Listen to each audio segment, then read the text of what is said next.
All right, cool. So now we're going to kick it back off with episode 7 after some technical difficulties and some bathroom breaks. I'm Rob Pasercha, and joining me are my co hosts, David B. Jacobs and Devin Shepard, and we are Cadaver Dogs. How's it going today, guys?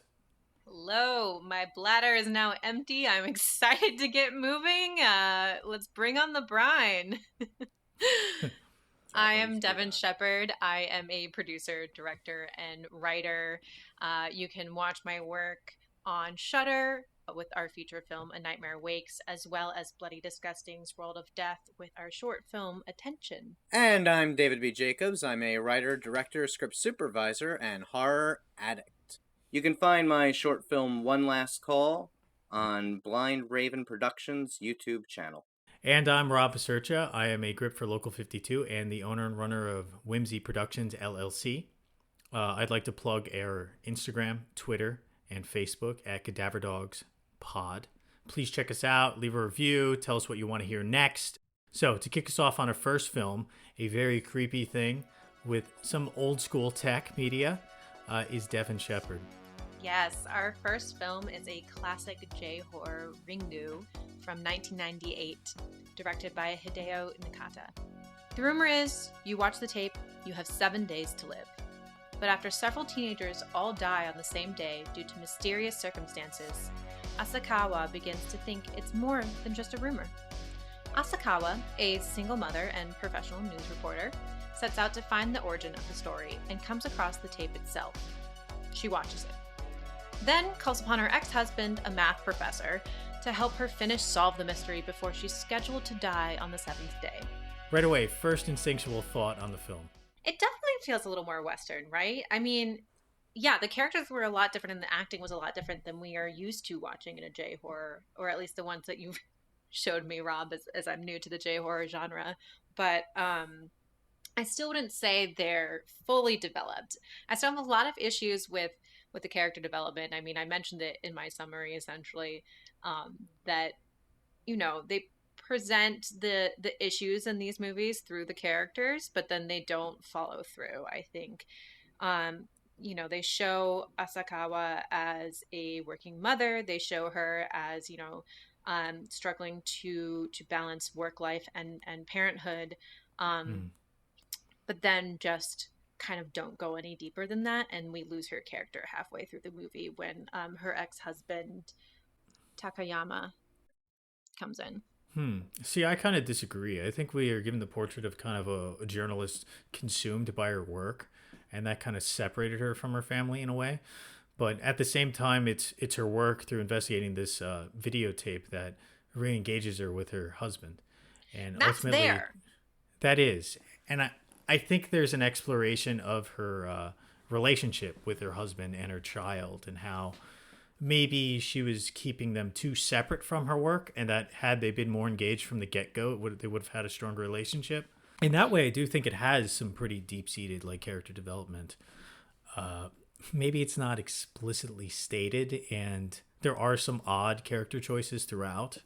I totally agree with you. I just think it could have gone a lot deeper. I think it goes halfway and doesn't go all the way into developing this female character, or developing more into the characters. But totally agree with everything you just said. I mean, especially at the point where they do a really good job about hinting at what went wrong in the marriage and why these two are no longer together. I mean, going directly off of what you just said, at one point the ex-husband makes a crack at her and is like, I gotta go make my deadline, showing exactly that she had issues balancing that work life along with her relationship. Yeah, so I'm gonna mostly agree with Devin here. I don't think the character is necessarily underdeveloped, but I think that a lot of her development gets ignored in the second half of the movie. She starts off very strong, very independent, and I really like that aspect of the character. But then at a certain point, she is just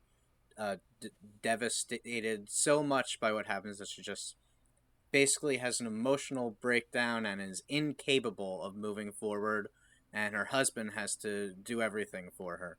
There's a part during the climax at the well when she faints, which, okay, fine, she's tired, she faints, whatever.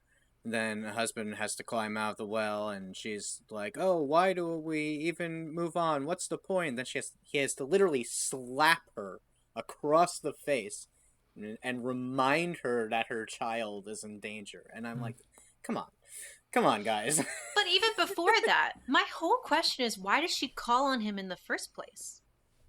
Oh yeah, it's like, yeah, absolutely. He's a math professor. Like, what? And we don't find out till way later that he like can help the case because he has these powers. But that's not established for another hour. Like, she randomly goes to his apartment and is like, "Help me! I'm a professional news reporter that fell upon something that's too big for me to understand." They do have a pretty handy band-aid in his dead zone powers. So Takayama has the same power as Christopher Walken in the Dead Zone, where he can touch somebody and kind of has this like ESP connection to their past. He's weaker, and etc. Yeah, he's not Christopher Walken. He's definitely a lot weaker than that. But he does have the same type of thing, right? He touches people and he has this like connection to their past or whatever. Mm-hmm. So it makes sense that she would ask him. But I would also err on the side of she probably just missed him, and this was her excuse to bridge their relationship was through her work, and that's kind of how she copes with everything. Which this movie is critical of work in general, I think. Very much so. Yeah. Critical of work. That's interesting. How so? Well, I think it's critical of her work and how it causes a wedge between her and her family. And it's the only way she deals with everything in her life. She uses her work to speak with her husband, and ultimately it brings her husband down as well as brings her child into it, right? Yeah. Yeah. It causes a wedge between them as well. Like, she has to drop her kid off at grandpa's because she's so busy working on the case. And then it's also that the kid gets compromised and almost potentially killed by watching the videotape. Exactly. And the most heart-wrenching moments of this entire movie, and they do this multiple times throughout, but they show the kid just being sad, walking away alone and leaving the house. There's this one shot where he just looks up the stairs after his mom and is like, "Wow." And I wrote this down in my notes, is like, once he reaches the grandpa's house and he's playing and having fun and they're all laughing as a family, I'm like, I love this moment. It shows joy. Yay, family. That's pretty cool. But I think it also is critical of the husband's work relationship too, because with his math, he's probably a math professor on purpose, because mathematics are kind of like dehumanized. There's no human connection with mathematics. It's kind of like a purely, well, it is a it's a theoretical math exercise, is fun. right? Yeah, sure. But math is like a theoretical exercise, right? You engage with numbers, this kind of like abstract concept of the world, rather than engaging with the world directly.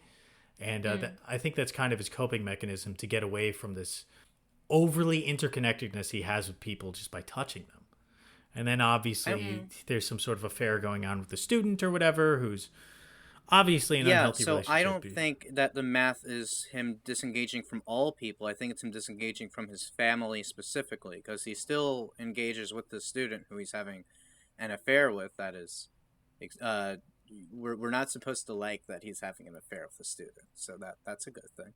Well, he's not having an affair, right? I mean, I thought he was. Well, no, it's I mean, not like, an affair. Yeah, because he's not married. Because he's not married. I just want to like hone in a little bit on what you said, David. I do like that we show that he is equally obsessive with his work as Asakawa is with hers.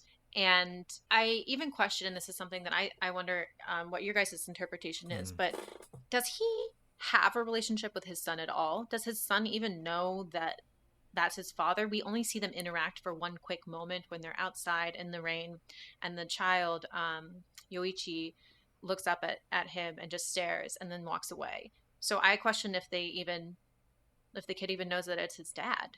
That's a really good point. I thought of it, but I think you're right. Yeah, and that's a good scene. But I'd argue that, yeah, they're the same problem that she has with her work he has with his own. And that it's the failure of trying to separate work and relationships, which the film is concerned with, because he tries to do that and then he ends up dating his immature student, right? And they are very critical of the student-teacher relationship because she's so immature that when they walk away for a minute, she starts messing with his own work just because she meets the ex-wife for a moment, right? And she starts erasing numbers on the chalkboard or whatever, and you're like, oh, yeah, he's changes basically dating a child, and we're Right. supposed to know that, you know? She changes a plus sign to a minus, and the last thing he does before he dies is notice that change and just like put the cross back in. He just chuckles to himself like, and I have no idea what that is about. Like, why is that the last thing he does? It's very strange. I feel like it's saying something, but I don't know what. Well, it's saying that he's absorbed with his work until the end, right? I think so. Yeah. Like the last thing that we see is him mulling over this problem, and that he, yeah, like is kind of ignoring the fact that his 7 days is up, right? I mean, I know that he thinks that he solved the issue, but it's interesting not to have him be watching the clock in that moment. Like, I feel like if I thought I solved the issue, I would still be like, would be watching the clock. I'd be like, okay, I just want to make sure. Am I gonna die? And maybe that's it, because the last thing he does is solve a different problem, and he's chuckling to himself like, haha, I noticed what was wrong and I fixed it. But the bigger problem he has not actually fixed.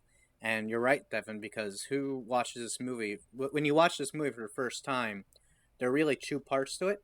There's the part where you watch it, and there's the part 7 days later where you just take a moment to yourself, you look at the time, and you go, okay, I'm good. Oh, right, yeah. Yes. Yeah. It's yes. really, there is a ticking time bomb going on throughout this film, and then if it stays with you, there's a ticking time bomb going on a week later. So I watched this movie about a week ago, so that means I had only 4 days ago. I guess I have 3 days left. So this will be my last podcast. I watched it 3 days ago, so I have 4 days left. Yeah. So maybe you'll find me with a heart attack and an insane, terrified expression on my face. How much time do you have left, Devin? I watched it last night, so I'm good for another few days. I'll carry the pod. That's okay. It's okay. I did actually record the movie, so I think I'm set. Oh, you made a copy. Oh, interesting. I did. Wait, yes, okay. If we're watching it through a streaming service, which is thus a copy, which is also a copy of a English version of the copy of a Japanese version, how many copies do we have to get through to okay? Yeah, and once you copy it, you can rewatch it, right? Here's a fan theory. So at the end of the movie, even though what's her name? Asakawa? Even though Asakawa survives, she still sees the hooded the towel man in the reflection of the television, so she's still getting visions from Sadako. So Sadako still has that link to her. And we never actually know exactly what Sadako's endgame is. Like, what if she infects everyone in the world at some point, and then just like, great, well, you're all dead now. Like, she still has this connection is open, even if she doesn't kill you. Yeah, it's an interesting theory. Yeah, not one I agree with. I don't think that is Sadako's image. I think it is Takayama's image, no? Because it's after he's dead. No, it's not Sadako's image. It's the towel man. I know, yeah, but Takayama. I think the one video. projecting it is actually the father, her ex-husband, not actually Sadako herself. That's interesting. Because it's him. It's him explaining because Asakawa asks, she's like, "What did you do that I didn't?" And then the response is that image in the television. That actually makes a lot of sense, because that also ties in when Yoichi watches the video. She asks why. He says, Tomoko, his cousin who dies in the beginning of the movie, told him to. He says, Tomo-chan told me to. There's a part in the movie where Asakawa says it should have ended with Tomo. She's basically saying if I just hadn't watched the video, the chain would have ended. But she's wrong. Because if you die, then Sadako will still use your ghost to make someone else watch the video. So whether you're alive or dead, you still pass it on. Yeah, but only if you have access to the video. I mean, potentially if the video was like destroyed or hidden without being copied, you could have ended the curse and died. She can just make another. Sadako? She made the video after she died. Well, yeah. Who made the video? Sadako. She did. I don't know if it's... I don't know where I heard this. I think it might come from one of the sequels or a prequel or something. Yeah. But Sadako's actual power is that she can imprint images on things. She can imprint images in your mind, and she can imprint images on physical material. Hmm. So the reason that you don't see the camera reflection, they point out there's a shot in the tape where you would have seen the camera reflection. There was no camera. Sadako just created the image. David sent this really interesting article too that talks about the origins of the film and what they're based upon. And there was actually a doctor that did these ESP experiments and talks about this idea that he has called thoughtography, which is exactly what David just explained, right? It's the ability to imprint thoughts on photography and video, et cetera, et cetera. Yeah. And the patient who had that power was also named Sadako. Dun, dun, dun. And was described as having a second personality that is a goblin, which of course goes back to the movie with Frolic and Brine, Goblins Be Thine. Gotcha. He had another patient who is named Chizuko, as opposed to Shizuko, who is the Sadako's mother in the movie. And that one has a very similar story where he tried to show people that she was psychic, but then as all of his experiments were getting debunked, a newspaper singled out Shizuko, who was one of his first experiments, called her abilities doubtful, and the ridicule upset her so much that allegedly that drove her to suicide, just like Shizuko throws herself into the volcano. Yeah, it was so fascinating, and we'll definitely link that article in the show notes. But this is why I thought this was such a good film to follow up from our last discussion, which was The Town That Dreaded Sundown and Amityville Horror, because all in that I see a lot of like commentary on how we report and use images and use our words to tell stories. And I think this has a little bit to do with, media and photography and film as well, but really this whole entire movie is based around telling stories and telling rumors. And whereas one rumor is this urban legend of a videotape, the other that's presented is the rumors of reporters and the media and how they report on certain events in history or how they treat certain subjects in history, such as Sadako's mother, and how they basically drove her to suicide. Yeah. Absolutely. Especially when Takayama says that the media hasn't changed much in 40 years. He is saying that we sensationalize these happenings, these instances, and not always for the betterment of everyone. And this does tie into our conversation last week of whether or not the filmmakers were justified, or the author of the book in this case was justified in reusing actual people for this fictitious horror. And rather than attempting to tell a true story in this case, like it was for The Town That Dreaded Sundown or the Amityville Horror, supposedly true, what he's doing is he's really is sensationalizing it. He's creating a fiction based on the reality. Exactly. Well, like it's a straight. Actually, go ahead, David. I would actually argue that it's more responsible this way, that he's not presenting it as non-fictional. He may take inspiration from real life, but he's also taking inspiration from folklore and fantasy. There's a Japanese folktale about a woman in the Middle Ages. The Lord of the Castle was obsessed with her. She was like a maid in the pantry or whatever, and she rejected his advances, which he was not happy about, and kept trying to come after her. He basically threatened to frame her for robbing him if she would not be with him. And in some versions of the story, he winds up killing her and throwing her down a well, and others she jumps down the well herself.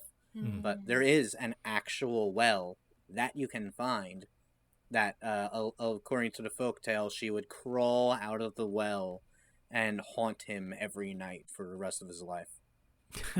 That's creepy. So you're saying that this film in itself is kind of a copy of a copy of a copy of a story, and the way that we've told this story has just changed over time, much to Rob's old quote that he said about media hasn't changed much in 40 years. Media hasn't changed much since whenever that story you just told, David, was originated, right? It's just like we all tell ourselves stories over time. And which is why I love that the ending is that she has to copy the story, because in order for anything to live on, we have to keep the story alive. It's us who keeps these stories alive. And it's also the power of the curse. There is a lot of talk about this. It's kind of like a central theme. And the power of the curse is spread through rumor and retelling. Right. So by us doing this, like, we're perpetuating the curse of the woman in the well. And that's also a very common trope in Japanese folktale. I forget what the monster is called, but there's a specific monster in Japanese folklore that is this woman with long black hair and a white dress that comes after you, and it's a vengeful spirit that she was killed in some terrible way and now wants to come and haunt you. Also relevant to this whole conversation about our telling of stories is the fact that in this movie, watching the story is what causes you to be haunted. That it is the horror coming to life. Right, but the only way to prevent the horror from killing you is to pass it on even more. So it's this idea of like legacy. Right? The horror is after its own legacy. It's after like a global infection. Which is why I think it's so brilliant that the themes are legacy, but then we show it through the tale of a family and through a family that is suffering, because there's so much argument that children are our legacy, less so than our work. And there's a constant back and forth, I think, with human beings. It's like, I'm hungry to do work because I think that will be my legacy, but there's also my children, and how do I balance that? Yeah, well, I think we're going to circle back to its criticism of work overriding the family unit. Because just as the cursed girl Sudoku, how do you say her name? I think pronunciation's usually, the emphasis is usually on the first syllable, so probably Sadako, but I could be wrong. I'm just going to call her the Ringu girl. So the Ringu girl is concerned with her own cursed legacy, and that's what's traumatic. But it's the work ethic, the overemphasis on work ethic that brings out this cursed legacy. And that if our main character is more concerned with their own human legacy, then they could have possibly prevented this problem. And they would have had a stronger family unit. Yeah. I agree. My biggest issue with this film is when this woman watches the movie and she's like, fuck, I'm going to die in 7 days. Okay, let me call up my ex-husband to then also watch the movie, who will then also die in 7 days, which will then leave our child as an orphan. Like, she just, like, it doesn't, like, pop into her head that maybe she should have someone else besides the father of her child to watch the movie. Yeah, but she didn't believe it. She doesn't want him to watch the movie. She specifically tells him, no, don't watch it. And he's like, nah, I'm going to watch it. You go outside. I'm going to watch it. Yeah, that does happen. But she also doesn't believe it. But what's crazy is after Takayama takes a photo of her and her face is smeared, he's just like, not real. It's like, you fucking kidding? Like, what? Yeah, and he's supposed to be the one with, like, ESP, right? Shouldn't he, like, have some sort of feeling that, oh, fuck, I just touched her and, she's going to die in 7 days. It's kind of weird that the guy who has supernatural powers is also the one who'd be like, supernatural shit's not real. Right? Yeah, but I mean, a little bit of ESP and ghosts are different. But at the same time, he's probably just trying to comfort his ex-wife, who, I mean, there's still a lot of love in their relationship. It's just been, like, unfulfilled. I did really love the portrayal of this relationship. I thought it was complicated. I thought it was realistic. It's like, here's this woman that I used to love, here's this man that I used to love, and we have a child together. And the moment where they're, like, sitting next to each other and he grabs her hand, I was like, yes, that seems like a real, like, ex-marriage to me. Yes, I agree. I just wish that they remained on even footing throughout the movie. Well, she comes out on top at the end. I mean, after all the help he did. You see, what's interesting is everything he did at the end of the movie doesn't matter. She solved it in the first 20 minutes of the film when she recorded the tape. Okay, but if we went with my theory, which is that Takayama is the, like, ghost figure with the sheath over his head, then he solved it. And she was just like, no. Because she calls out, she's like, help me, please, I don't know what. And then someone else has to solve it for her. She does not solve one fucking thing in this movie after minute 30. No, she solves it for herself. He helps her to solve it for her kid, which is cool because honestly... Okay. Would you have drawn that connection of, I copied the tape? I would have never drawn that. The kid would have just died.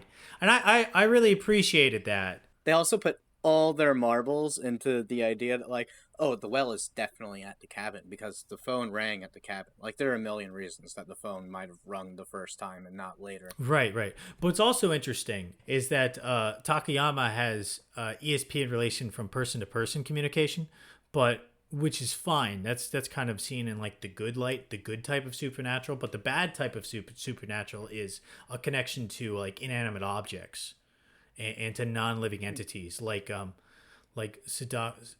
Ringu girls. Sadaka's mother has a connection to the sea, and this connection to the sea of this like nether realm presence is what actually impregnates her, supposedly, with the Sadaka, who is evil more or less in the movie. So there's this idea that we should, well, again, with the work relationship versus the familial relationship, is we should stress our connections with people rather than our connections with things. That's interesting, and it also fits with. No, that makes a lot of sense, because then it also fits in with. Again, it's the object itself is what's going to do you in. It's your relationship with this thing, the television, literally the thing you are watching when you are watching this movie, is what's going to kill you. Mm-hmm. And I love that she doesn't even use a physical means by which to kill you. She just wills you to die. It's as though they are being scared to death. Mm-hmm. Which is like, oh yeah, so if I'm really scared of this movie, I'm gonna die. Yeah, I also love how she comes out of the screen, not just from a visual standpoint because it's cool, but because it really like solidifies the metaphor that the things we witness do affect us on a personal level. So like the media is actually coming out and touching you. Although what she does is she makes you see scary shit in your head and then you die. One of the articles I read had just like a picture of the well. And I just thought to myself, like, they seriously missed an opportunity to like sneak in a gif of just like showing her hands coming up and just scaring the shit out of everyone reading. Fuck that, dude. That would have been cool. I know we don't want to go into the American remake, but I just want to make the statement that the American remake gave me so many nightmares. I used to have to, my friend as a kid, she had a TV in her room, and I would make her put her TV in her closet when I came over because I could not look at it. That's cool. My sister always describes the Ring, the American The Ring, as the scariest movie she's ever seen. So yeah, my viewing got ruined because I saw it in 2002 when I was 10 at the theater, and I was with my grandma, and midway through the movie she's like, "This is horse shit. This is stupid." It just ruined the whole movie for me. She's like, "This isn't scary at all." It's just... And you should tell her, "Wait 7 days, Grandma. Wait 7 days, and then tell me." It's like, "Where's Pumpkinhead? This sucks." You know. Oh my god, your grandma likes Pumpkinhead. Oh, my grandma used to have 7,000 VHS tapes. She had every Pumpkinhead, every Trancers, Snake Island 5, The Watchers, all those great B-horror classics. Your grandma sounds amazing. Yeah. And my grandma's pretty cool. Let's take a break right here to hear a word from our sponsor. Hello, my name is Brucker Nurse, and I want to tell you about my fun horror movie podcast called Autopsy of a Horror Movie. On my show, I like to have fun dissecting out what makes a horror movie scary, what worked for it, what didn't, what types of fears does it play off of. Is it an allegory for any sort of message? I don't know, but let's find out. Also, I like to watch slashers. I'm a big slasher guy, so I'll watch a slasher and do a kill grade for it. I will cover the kills and I will tell you how I would grade it based on shock, method, style points, and a fourth category that is a reflection of the movie. Besides those, I'll have fun with special topic episodes, commentary tracks, interviews with guests, including some Shudder directors, so I just like to have a fun time over here. If any of this sounds interesting to you or you just want to come check me out, please head over to Spotify, Apple Podcasts, or anywhere they listen to podcasts and search for Autopsy of a Horror Movie. Also be sure to find me on Instagram at Brucker Horror, where you get fun updates and some cool little posts that I do. Thanks for listening, and I hope that you get to enjoy the show, and I'll see you on Instagram. Bye. Now we're back after our commercial break with our second film, A Tale of Intrigue and Mystery. So just like Devin, the co-writer of our next movie had nightmares after watching the American remake of The Ring. In these nightmares, he discovered a box of Super 8 films in his attic, one of which depicted an entire family getting hanged. This inspired our next movie, Sinister, directed by Scott Derrickson and written by Derrickson and C. Robert Cargill.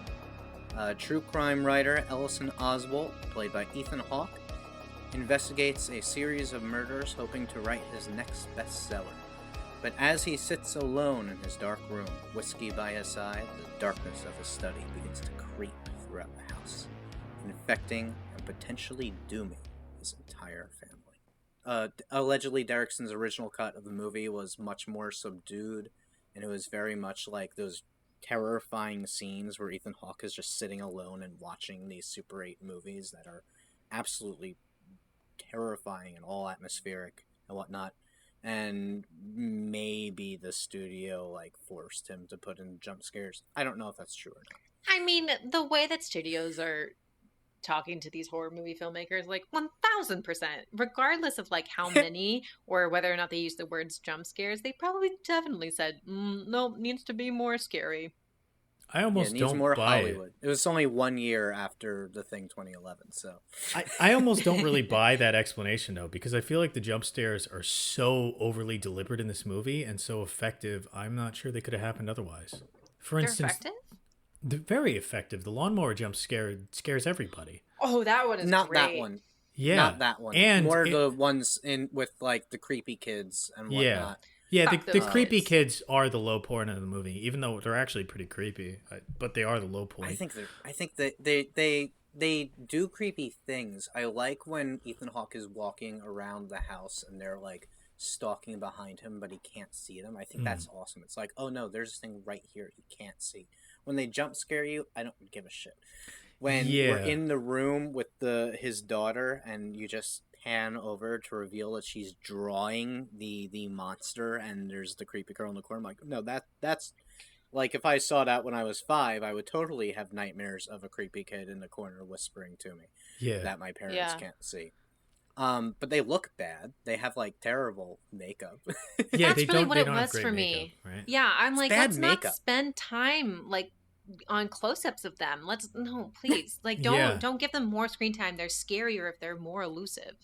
It looks like a last-minute add-on because it's also shot very differently than a lot of the movie. All the Super 8 stuff, there are no special effects. There are no visual effects.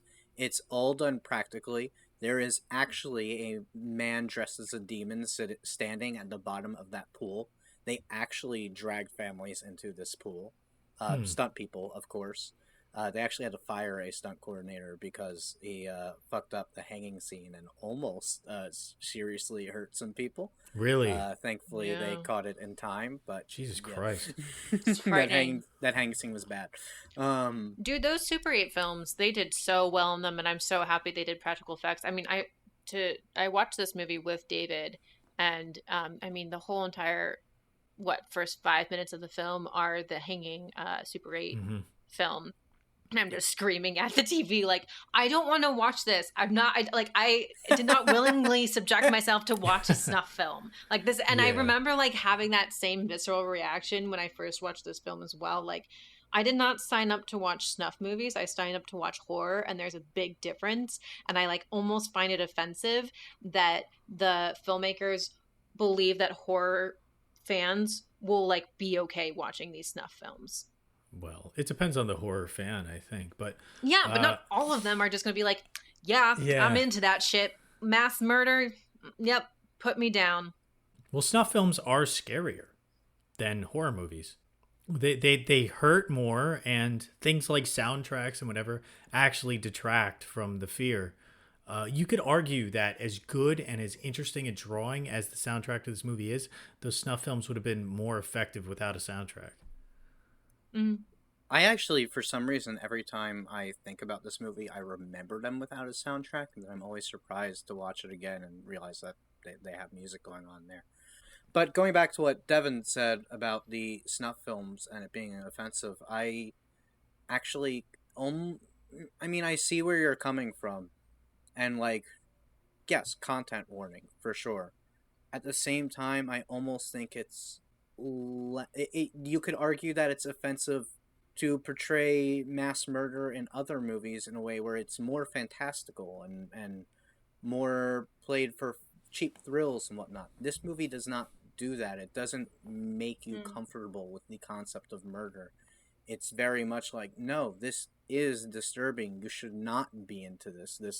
Right. And that's interesting because by putting ourselves in that mindset of like, no, you're supposed to be creeped out by this murder. This is supposed to be bad. You're not supposed to like this. It puts us in the opposite mindset of what Ellison is throughout the entire movie, because he is fascinated by this. He is into this. He's comfortable with looking at this stuff, which is constantly brought up of like, hey, maybe Ellison, you shouldn't be, and maybe you should like be a little more ethical in the way that you approach this material.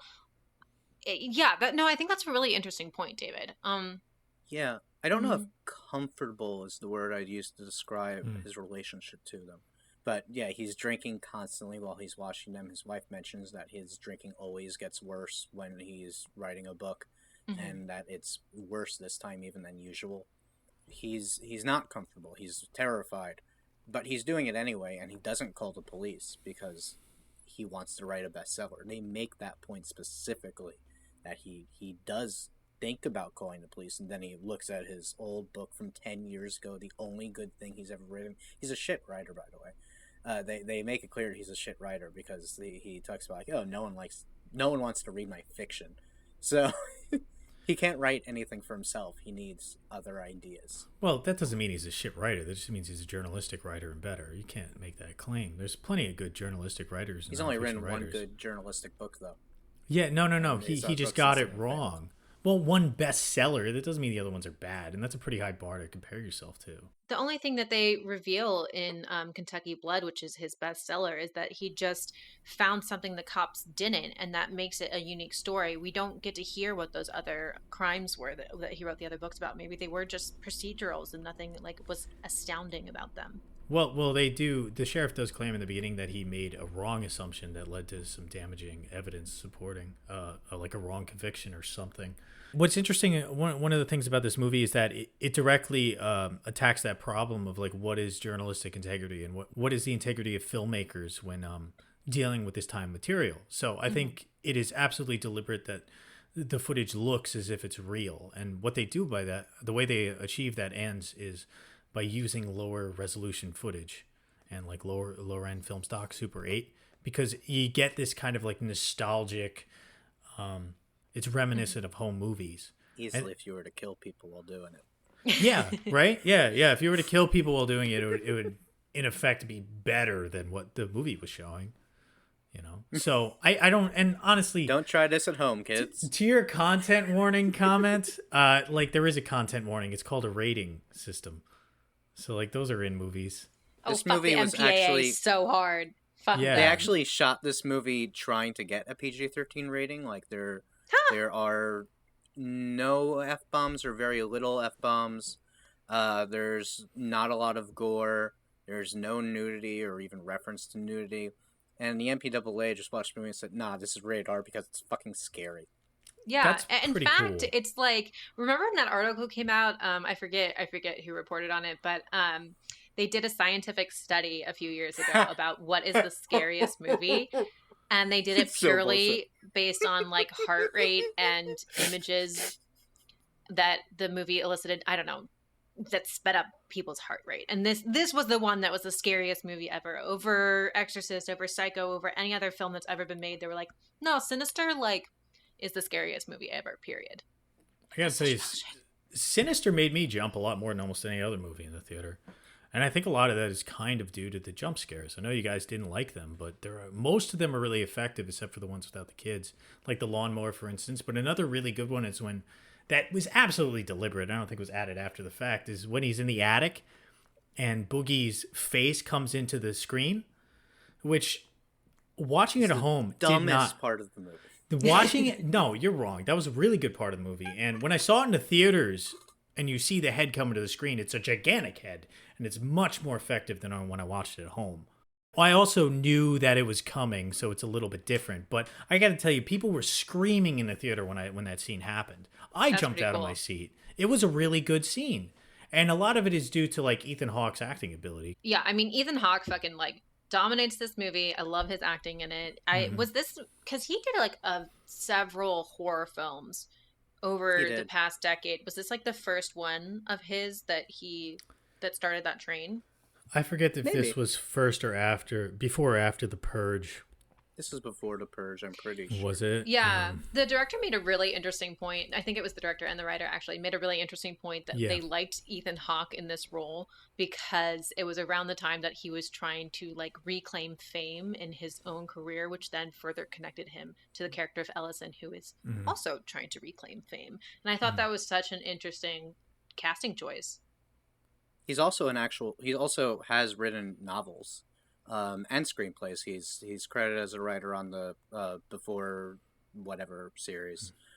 Well, he looked rather writerly with his sweater and glasses. Dude, that sweater. His name Harlan Ellison Ellison Oswalt. It's a reference to Harlan Ellison and Patton Oswalt. Yeah. Shut the fuck up. Why? So back to that jump scare. The reason, I mean, yes, it's an effective jump scare the first time you see it, but it's just a startle. For me, the image that lingered with me that was the smaller moment when the demon first turns its head inside of the picture. Yeah. That was the moment where I was like, holy fuck, it's real. Yeah, but that was kind of a jump scare too, right? A little bit, yeah. Yeah. There's a lot of jump scares. At that point. And the other jump scares when the ghostly arms appear over his shoulders of the children grabbing him, pulling him in when he was going through the footage also. That's the jump scare that Ethan Hawke sees that freaks him out when he shuts it down.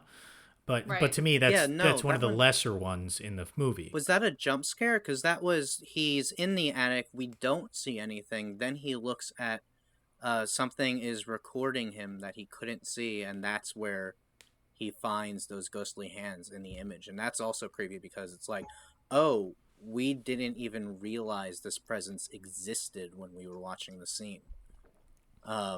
Yeah, I would have to watch it again, but I kind of remember it being a jump scare. Maybe it was. I think you're right. It's the idea that the media is coming out to get you, that what he's watching is affecting him. And then it's like, oh, you think you're watching this? And you're affecting it, right? Because it's in the editing program. So he's like actually cutting it, editing it, and changing the media. But what's actually happening is the media is affecting him more so. Right, I so like that. Right? That Bagul has, I don't know why I said it in that accent, but no, it's awesome. Say it like that every time. That Bagul has a power over the imagery, over the photography, if you will. He lives inside the images. It's not even a picture of him. It is Bagul. Yeah, it's explicitly stated by the professor that he speaks to later on in the movie that Bagul lives on through these images. That's why it was so difficult to find them. And the images are of it's a dog, a scorpion, and what else? A snake? Mm-hmm. Yeah. And those are like his images, and that when you perpetuate those images, you give power to the curse. In the same way of the ring of Ringu, where when you copy the videotape, you're giving power to the girl. In this way, you're giving it to Boogie. I know it's Bagul, but they call him Boogie in the rest of the movie with all the pictures and all that stuff. Because he's the boogeyman. He's the boogeyman, yeah. He eats children. I also tie him in with the Pied Piper a lot, that he lures children away. And that's the other thing, actually, is that it's not only that it's affecting Ellison, it's also affecting his family.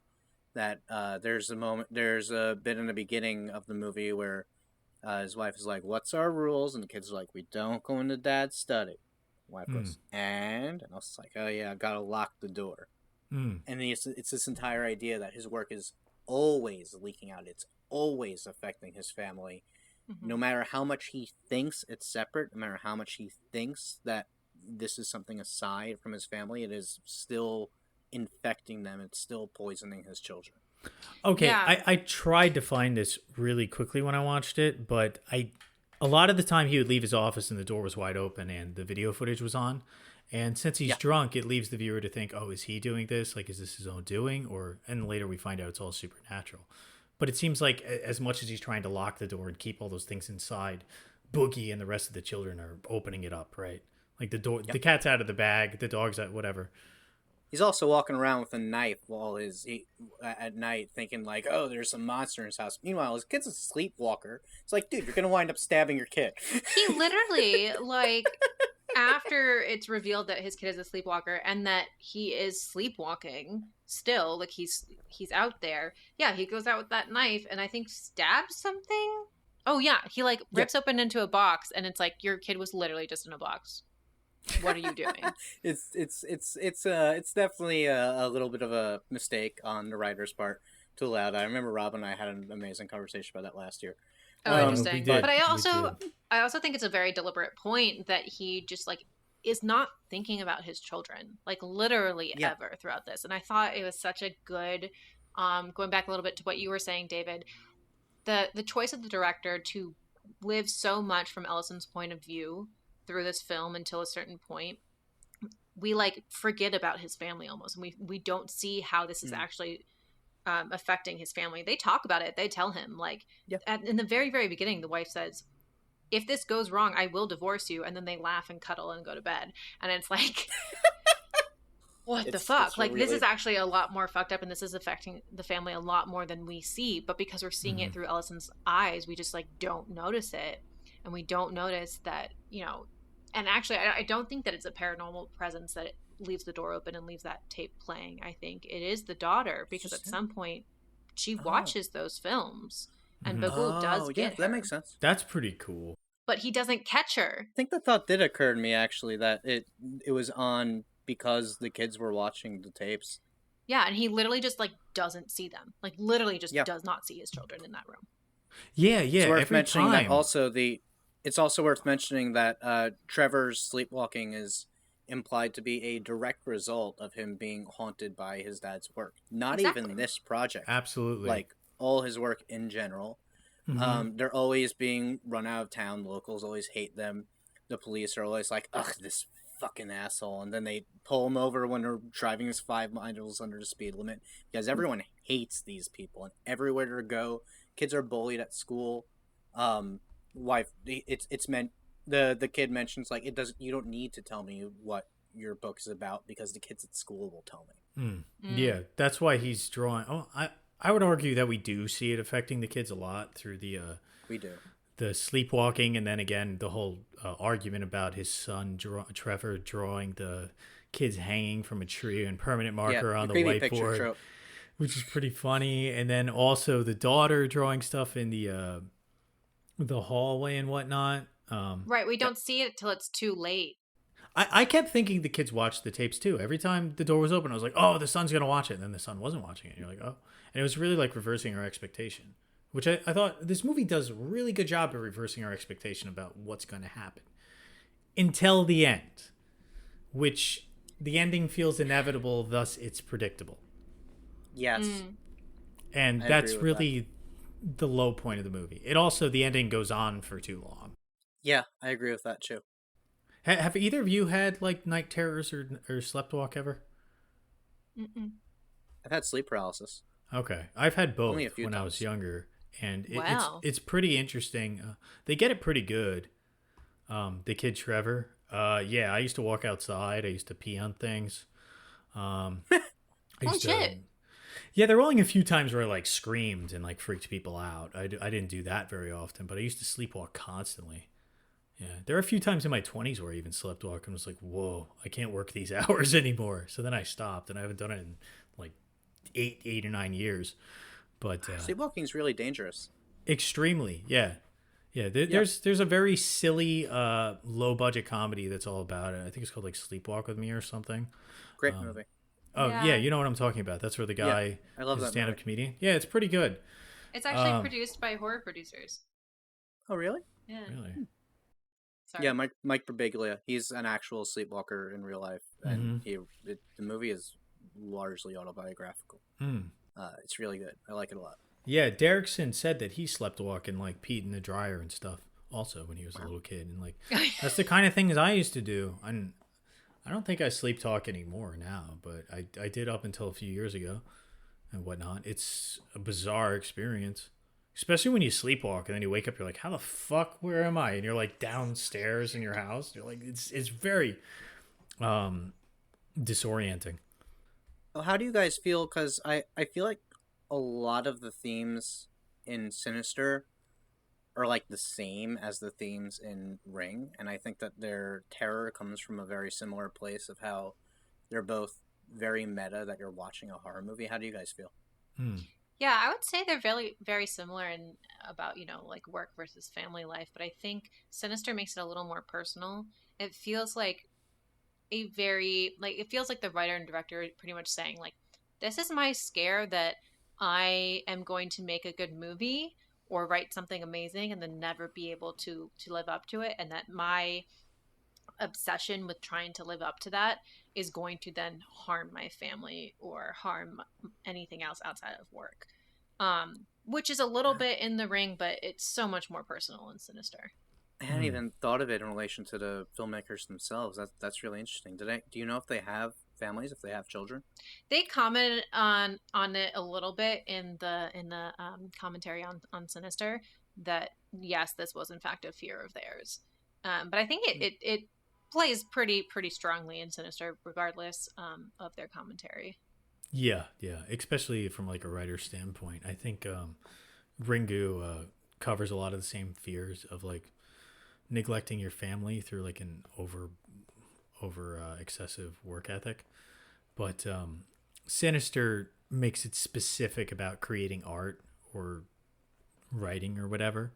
Mm-hmm. That Yeah, you become and like specifically obsessive with that. horror. Yeah, Specifically horror writing. but by the same token, it's both. I think even more clearly, it's journalistic writing, which they're both about journalists in a way. Yeah. Both movies. Yeah, and they're both tackling pretty horrific subjects. I will say horrific subjects, not horror. Again, going back to my point, true crime is not horror, and horror is not true crime. They are two separate That's things. fair.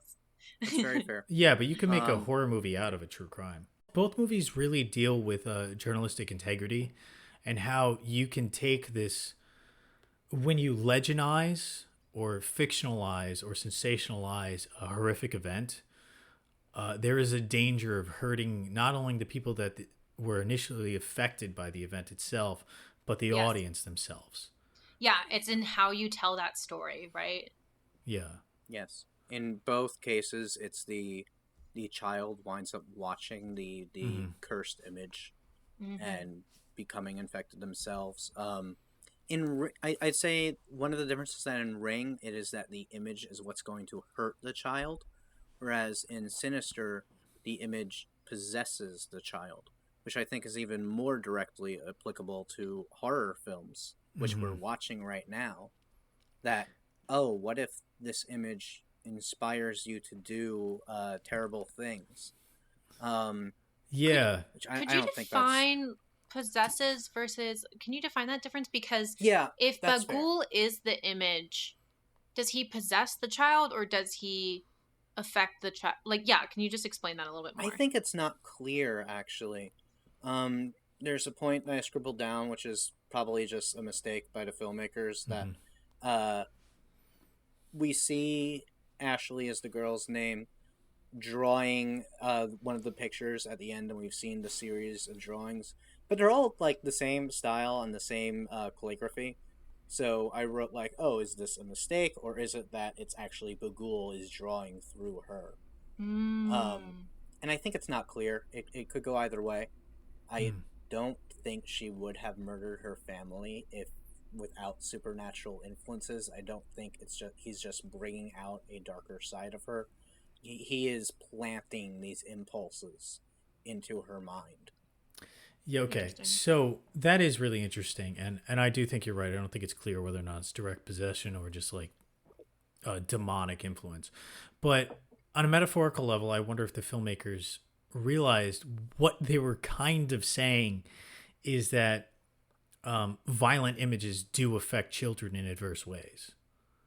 And that's kind of what this movie is. Right. I think they know that's what they're saying. Yeah, but which makes it more interesting is that they're trying to push it for PG-13, which is like, on the one hand, you're saying, violent images affect kids. Let's get a younger audience so we can affect them more. Yeah. It's kind of like, come on, dude. Like, where's your ethics here?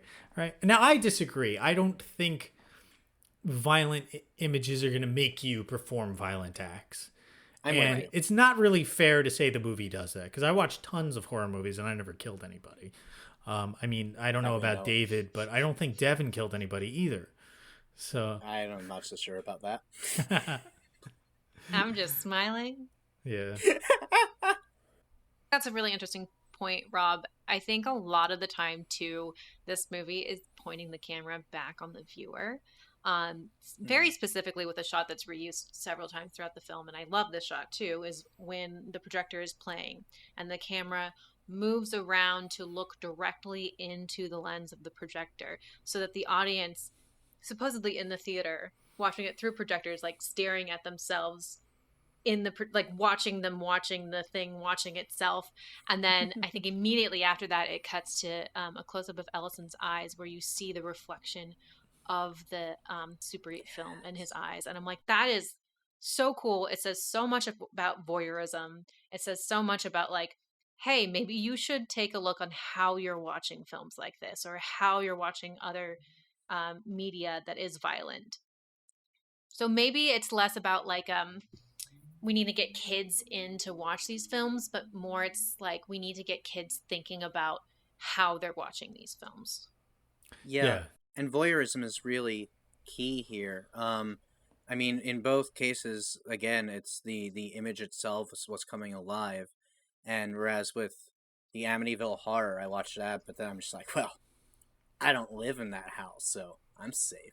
Mm-hmm. But these movies, like, oh, well, I haven't watched that. Wait, I have watched that. Am I fucked? Yeah. There's this sense of a ticking time bomb in both movies. Whereas the one, it's a hard time bomb. It's you have a week, and like you said earlier, it's like after you watch the movie, like, well, should I be concerned? It's been 3 days. Do I only have 4 more left? In Sinister, which I'm gonna say I do think this is a cheap cop out. It's when you move from the house, it gets you, not the house. Once you leave, it's like, okay, it makes no sense. It's really like, silly, and it also seems like very easy police work to figure out. Oh, wait. These guys lived at that house where everyone died, and those guys lived in this house where everyone died, and these guys, oh my God. It's like, all these people had mortgage payments. It's not like a difficult thing to say. It's not like they're like... And like, how did Ellison not figure it out? And also, it's said that it will kill you as soon as you move. So they've all just moved. So I was like, oh, they just got here. I wonder if it's anything lingering from where they lived previously. Oh, wait, there's a family that also all died there, and the child went missing. Huh. Oh, they had also just moved in. Where did they come from? Oh, fuck. This is all connected, isn't it? Yeah. And also, like, for some reason, the murders are all, like, decades apart. And I don't understand that either, because it doesn't... Like, as soon as Ethan Hawke moves, he finds the tapes. Bagul wants him to find the tapes. So... Why are the murders all decades apart? It makes no sense. Because no one moved into the house where everyone got killed till decades later. That's kind of what they're hinting at there. Which, you know, I do think a lot of people would move into a house where someone was murdered. I probably would. I don't believe in the supernatural, so whatever. Also, the problem with that cop out at the end for me is that I think it actually kind of undermines the themes in some ways. You do? I mean, I think what they're going for with it is that it is a cool subversion, which Insidious did better. That moving away, that you always think like, oh, why don't they just move away or whatever? In this movie, okay, well, they moved away, but they're still fucked. But Ellison took the lesson. He said, okay, this isn't working. I'm going to burn these tapes. I'm going to leave this mystery unsolved. I'm going to back out. And he does that, and it gives you that ending. And then it's just like, oh, well, that doesn't... Actually doing that is the problem. He would have been better off to just continue to indulge in this. Yeah. It's a big hole, and it bothers me a lot. But then there's also this thought that him burning the tape is also him ultimately believing that this thing is real, when we've spent the entire movie watching him doubt that the paranormal exists, and him telling himself that the paranormal doesn't exist. But him doing that act then admits that it exists. Right? Yeah. Well, yeah, but I think his character was sort of convinced that the paranormal did exist when he's talking to Officer So-and-so, and Officer No, he says So-and-so's specifically in that scene, I do not believe in this shit. I just don't know what's going on. He He's says that, but he's convincing trying to convince himself. himself. He's trying to Well, convince and himself. exactly. Yes. And this whole movie then is spent yeah. watching Ellison try to convince himself of things that aren't true, trying to convince himself that he's a good writer, trying to convince himself that he deserves fame, trying to convince himself that, he's better, that his work is better than his family. Keeps trying to like tell himself lies, keeps trying to overcome the doubt of himself, but ultimately in the end needs to accept that, hey buddy, stuff's happening, pay attention, stop trying to like make it about yourself, stop trying to like preserve your self-image and preserve your self-image. He puts his work aside. Self-image. He commits to not even he even commits to not writing the book, which like it's one thing to say I'm not going to continue following this mystery. It's another thing to say I'm not even going to write what I've already learned, because you could still write a book. You could just say, and then I was terrified and I'm convinced this is real, so I backed out of that, and if you find this stuff, like, don't watch it. Yeah, like, but see, that's it. But he didn't. He doesn't know, and that's good. I like that. Right. That harkens back to the curse wanting its own legacy. You anger it by indulging in it, but then not passing it on. So we thought, well, like maybe if he had continued to write the book, he would have been better off, right? Just as she's better off when she passes on the knowledge of the videotape. Yeah. This is kind of connecting your ideas. Like, you guys all helped me put this together, Yeah. Both of the movies are saying very similar things. Both of them are struggling the legacy of your work versus the legacy of these are your children. Your children are your legacy. Ellison's wife even says that explicitly. Yeah, she and does. then he immediately like argues with that point, and he's like, "No, what does she say? She's like, if your children aren't your legacy, then what is?" And he's or he says, "Then what is?" Like, it's like she's like, your children, obviously. Your legacy, that's Ashley and Trevor. Your kids are your legacy. But she also says, this book isn't for us, it's for you. There are other ways to provide for your family. And then he literally screams back at her, like, what? Like, what else do I need to, like, what else do I need to be doing? It's his children are what's really the thing. And that happens in Ringu as well. That it's about coming together as a family. At some point, she's no longer following the story. She doesn't care anymore about writing an article on this or whatever. Now she's just trying to save her child. There's a line in Ringu where Ryuji asks Asakawa, is Yuichi okay alone at this hour? And she replies back, he's used to it. And at first I'm just thinking like, oh yeah, he's concerned because they're out really late. But then after that I realized, wait, no. He means like, is Yuichi going to be okay if he's alone forever? Oh, that's scary. Yeah. You know what's kind of... It goes even further, I think, talking about the influence of work and media on the viewer, in that in both movies, when the families all come together is when the worst things happen. I mean, the reason they get brought together is I think it's not that the images are bringing them together. It's that they've reached a point where they kind of have to take account of themselves, and they have to really look at what their priorities are, and they have to realize that their family is more important to them than this horrific work that they are doing. Okay, well, now we're ready for my favorite part of the show, which is the bone review section, where we rate each film on a 1 to 4 bone scale with half bones in between. Starting us off this week is David B. Jacobs. Cool. I'm gonna give both of these movies 3 bones. Like I said with Sinister, I think there are a lot of problems with the movie.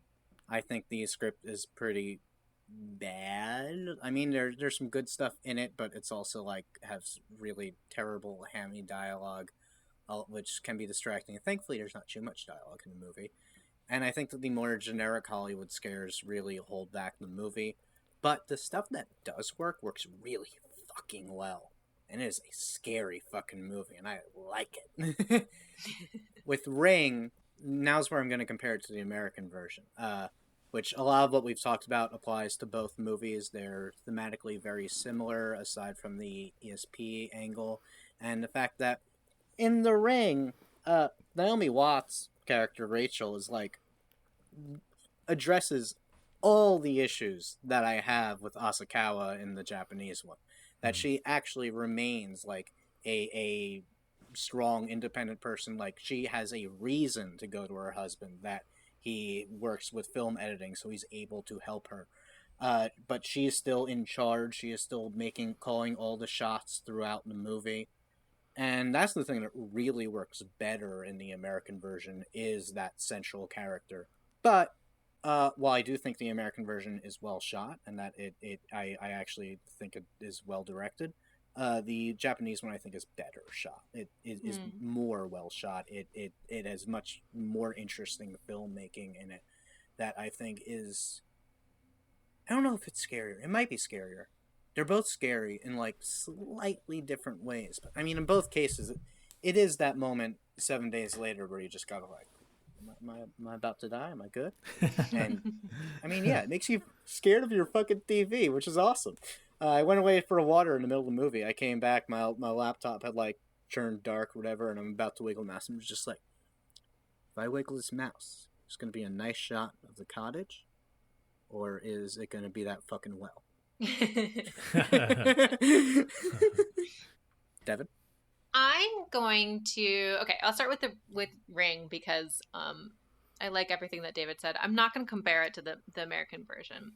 But I'm going to give this 3 bones. I really, really liked this movie. And actually, I realized this is my first time watching this version of it. So that was really fun. And I think, yeah, it's a lot creepier.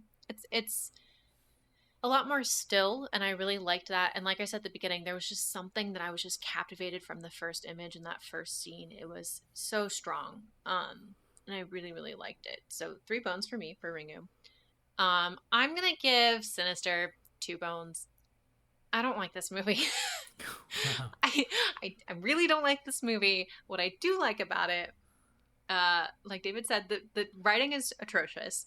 The directing is pretty well done because of the fact that he chose so many wonderful department heads. The art direction, beautiful. The cinematography, beautiful. The music, awesome. The editing, great. Like literally all the departments, fucking killer. Ethan Hawke, stellar. Great casting choice. The thematic execution, great. Everything the director chose to do, awesome, except for the writing. And ultimately, this movie falls flat in the screenplay. And so for that, I give it 2 bones. Interesting. So I'll also start with Ringu. I'm only going to give it 2.5 bones. I think it's creepy, but I don't know. It's kind of like the American Ring. I was not blown away by it. I thought it was an interesting story angle.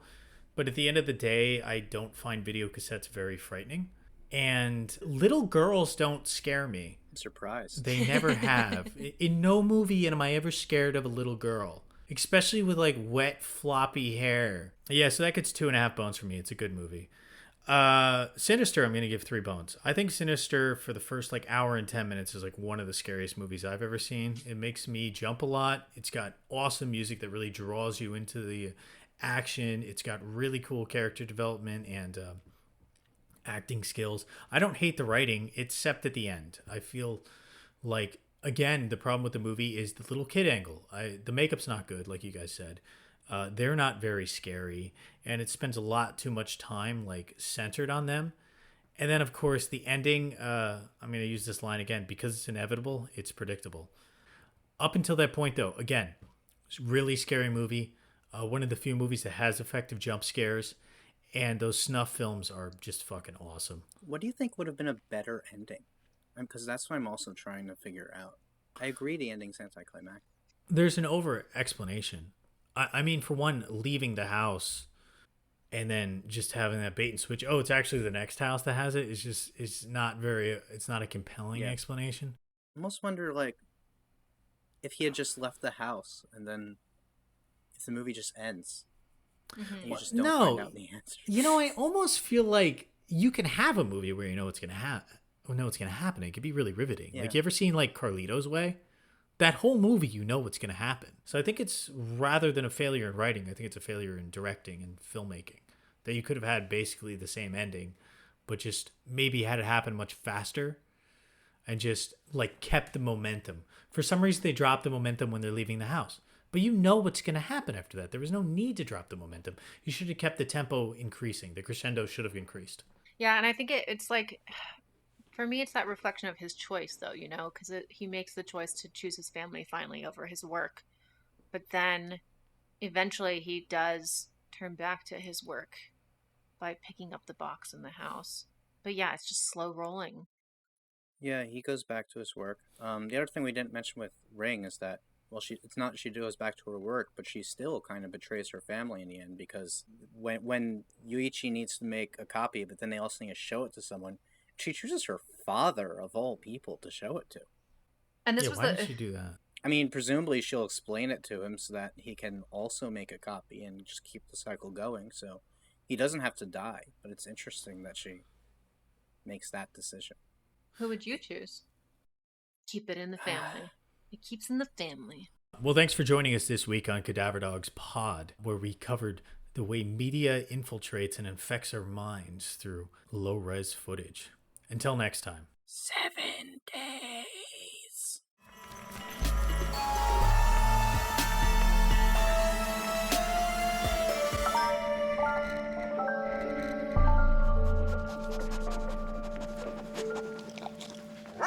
I have until, I guess, Friday at 10 p.m. I wonder if it starts counting down from the beginning of the movie or the end of the movie. I hope the end of the movie, because then I have at least, like, I would say 90 minutes, but I paused it and rewound it a few times, so I guess somewhere closer to 11:30 on Friday night. Yeah, that would be nice. Maybe I would be in bed by then, and then maybe I would die in my sleep. Can Samara kill me in my sleep?